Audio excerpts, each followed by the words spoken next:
Magandang araw mga kamarites. Ayan nga, welcome back dito sa amin sa tindahan.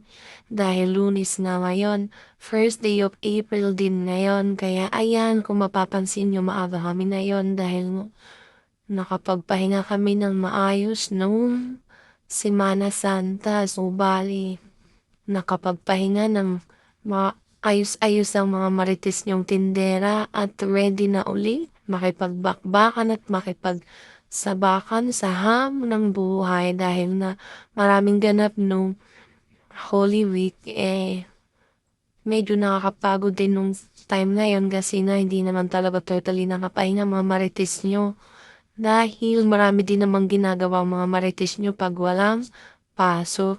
Pero at least kahit papaano ay nakapagpahinga na dahil nga nag Holy Week, medyo nakatambay-tambay ng kaunti sa bahay. At ayan nga kung mapapansin nyo, medyo maaga kami ngayon dahil nga marami kaming lilinisin pero kahapon galing na din naman kami dito kaya medyo malinis-linis na ng konti yung tindahan namin. Konti na lang yung lilinisin namin kaya ayan, naglagay na nga kami ng mga paninda namin dahil nga tapos na kaming maglinis. Dahil nga meron kaming mga bagong paninda ngayon, meron kaming binangkal, bagong-bago yan, fresh na fresh.